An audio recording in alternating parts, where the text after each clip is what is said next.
Early childhood education and care, if they become universal, could in one generation remove the profound differences in education which at present divide the classes. And it could produce a population all enjoying the mental and physical development which is not confined to the most fortunate, and could remove the terrible dead weight of disease and stupidity and malevolence which now makes progress so difficult.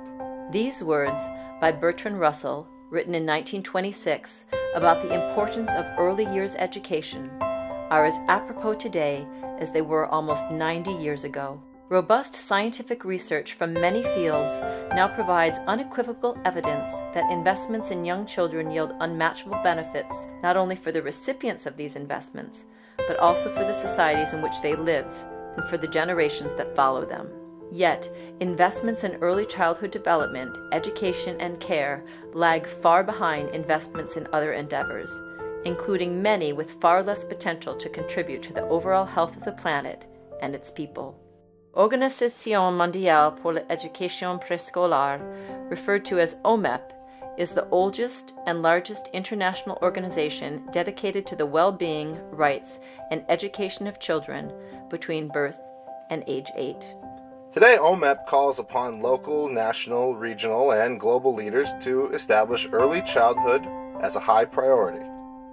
Echoing renowned economists, OMEP argues that investing in its youngest children is among the wisest investment any society can make.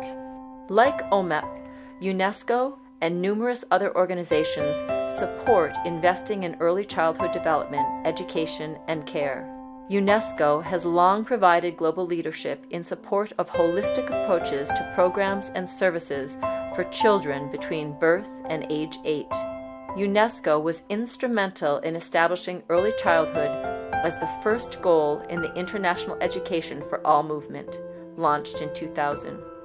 In a landmark publication in 2006 and at a world conference in Moscow in 2010, UNESCO highlighted the benefits of early childhood care and education, especially for the most vulnerable and disadvantaged children, and called for greater commitment to young children's rights to high-quality care and education. The 7 United Nations Millennium Development Goals, called the MDGs, provide important challenges for the world for the years 2000 to 2015. 1. Eradicate extreme poverty and hunger. 2. Achieve universal primary education. 3. Promote gender equality and empowering women. 4. Reduce child mortality rates. 5. Improve maternal health. 6. Combat HIV, AIDS, malaria, and other diseases. 7. Ensure environmental sustainability and developing a global partnership for development. Numerous reports by the UN and other highly regarded organizations clearly show that the progress has been made on all of these goals, though not equally around the world or even within countries. MDG 2, universal access to primary education, directly benefits children after school start age, and hopefully also indirectly benefits their families, especially their younger siblings. We applaud greater access to primary education for boys and girls once they reach school entry age. However, based on overwhelming scientific evidence, we argue that greater investment in preschool education and care would increase the benefits of primary education. Children would arrive at school healthier, better prepared to learn, and less likely to drop out of school, and more likely to be successful academically. In the MDGs, the most obvious priority accorded to young children appears in Goal 4, reducing infant mortality by 2/3 of the 1990 rate. According to a recent World Bank report, remarkable strides have been made in infant survival in many areas, including such extremely poor countries as Eritrea and Malawi. However, progress has been slow or lacking in other countries, rich and poor. Sadly, improved survival rates have too often been accompanied by significant increases in chronic illness and stunting due to poor nutrition and health care, as well as poor access to clean water, sanitation, and hygiene. We celebrate progress in infant survival where it has occurred, and encourage scaling up of the most successful interventions. In particular, we point to the success of initiatives that combine preschool education, health, nutrition, sanitation, hygiene, and family support.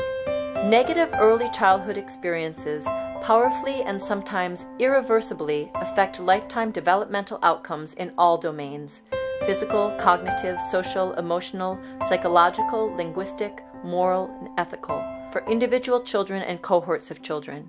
Here again, research confirms what common sense should tell us. Greater investments in early childhood health, nutrition, and education will magnify the benefits of investments in primary education and other initiatives for older children. This is a kind of spending forward that benefits everyone. With the sunsetting of the MDGs in 2015 quickly approaching, UN Secretary General Ban Ki-moon recently appointed a high-level panel to develop the 2015 through 2030 goals, to be called Sustainable Development Goals, or SDGs. Secretary General has named 3 national leaders as co-chairs: David Cameron, Dr. H. Susilo Bambang Yudhoyono, and Ellen Johnson Sirleaf. Organizations and individuals will have opportunities to communicate their recommendations to the panel as the SDGs are being developed. OMEP has a simple message for the high-level panel and others involved in developing the SDGs. The SDGs must include early childhood development, education, and care as a visible and high priority. Early childhood must be unambiguous as a priority in the SDGs, as is access to primary education in the MDGs. In addition, each SDG goal must include careful consideration of young children's best interest. We call upon all local, national, regional, and international leaders to help us make this case. The future of the planet and its people rest on the way societies treat their youngest children. We cannot think of children's best interests or the future of the planet without thinking about sustainability, as suggested by its inclusion as an overarching Millennium Development Goal and by the title of the 2015-2030 goals. Sustainability is unquestionably the most important issue of our time. The literature on education for sustainable development highlights the ways in which young children benefit from and contribute to the 3 components of sustainability: healthy environment, viable economy, and just and equitable society. There is an inextricable link between what is best, what is right, for young children and sustainability. The youngest children bear a disproportionate burden when faced with environmental, economic, and/or societal problems. That is the bad news. The good news is that access to high-quality, early childhood programs and services enables children to develop to their fullest potential and help create a more sustainable world for generations to come.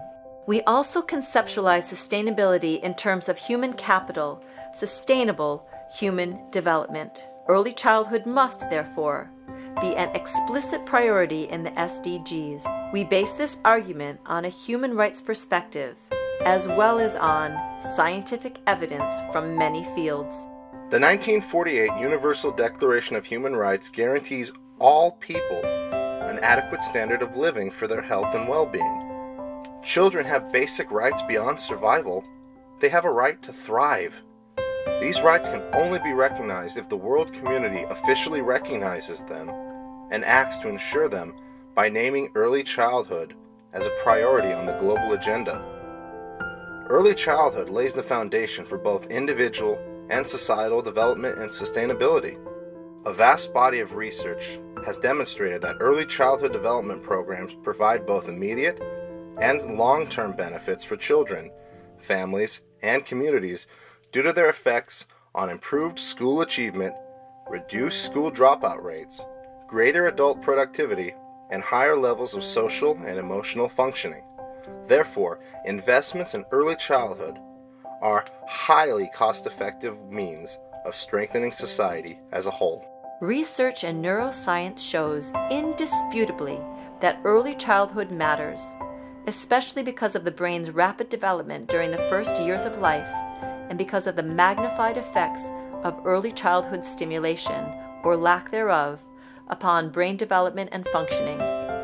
Similarly, following the foundational work of Jean Piaget and Lev Vygotsky, many decades of research in child development and psychology shows that the early childhood years are unparalleled in terms of physical, cognitive, social, emotional, and moral development. Leading economists have referred to early childhood as the best investment governments can make. The SDGs will establish global priorities and influence investments by the UN, governments, and other stakeholders from 2015 to 2030. Therefore, we call upon all local, national, regional, and global leaders to insist that early childhood be included as a visible, unambiguous goal in the SDGs, and that the needs, best interests, and rights of young children be carefully considered in all other goals. We call upon these leaders to show that their support is genuine by prioritizing young children in their spheres of influence. We call upon ourselves as members of the international early childhood community to support our leaders when they invest in early childhood development and education. Children have a right to much more than survival and the opportunity to attend primary school. Children have a right to thrive in a sustainable world. The best way to ensure that children thrive is to provide high-quality programs and services for them from birth and throughout the years.